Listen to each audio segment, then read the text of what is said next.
यहाँ पे चैप्टर 2 के फर्स्ट पेज पर ये साइड बॉक्स है कि man has always been a biologist. इंसान हमेशा से एक बायोलॉजिस्ट रहा है। He had to be a biologist in order to live.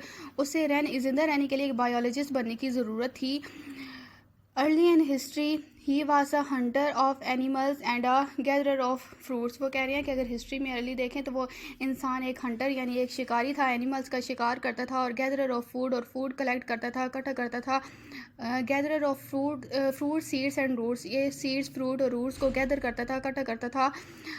The more he knew about animals and their habitat the more successful hunter he was. जितना उसको ज़्यादा information होती थी एनिमल्स के बारे में और उनके हैबिटेट यानी उनके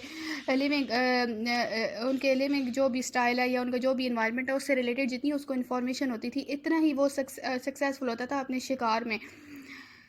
the more he knew about plants, जितना उसको प्लांट के बारे में ज़्यादा नॉलेज होती थी, the better he distinguished between edible and non edible plants, इतना ही उसको आसानी होती थी, वह आसानी से फ़र्क पहचान सकता था। जो एडिबल कहते हैं जो खाने के लायक चीज़ें होती हैं, और नॉन एडिबल कहते हैं जो नहीं खाने के लायक होती हैं। और वो प्लांट जो खाने के लायक थे और वो प्लांट्स जो खाने के लायक नहीं थे, उनमें जो फ़र्क था वो उनको आसानी से पहचान सकते थे, आसानी से फ़र्क कर सकते थे अगर उन्हें प्लांट से रिलेटेड इंफॉर्मेशन होती थी तो। Next topic is biological problem, hypothesis, deductions and experiments. In biology like other sciences, दूसरी साइंसेज की तरह, साइंस की दूसरी ब्रांचेस की तरह बायोलॉजी में new things are being discovered, नई चीज़ें डिस्कवर्ड हो रही हैं। And long held theories are being modified और replaced with better ones as more data knowledge is accumulated.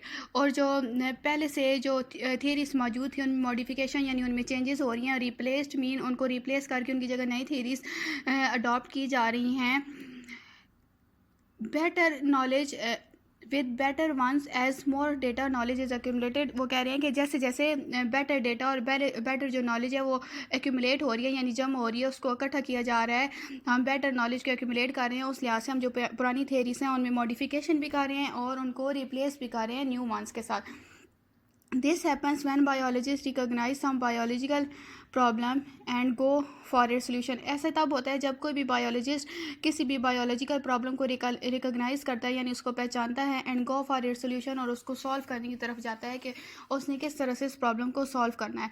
In solving of biological problem biologist take following steps. किसी भी biological problem को solve करने के लिए एक जो बायोलॉजिस्ट है उसे ये जो स्टेप्स फॉलोइंग स्टेप्स बताए गए हैं इनको गो थ्रू करना पड़ता है, इन सब स्टेप्स से गुजरना पड़ता है।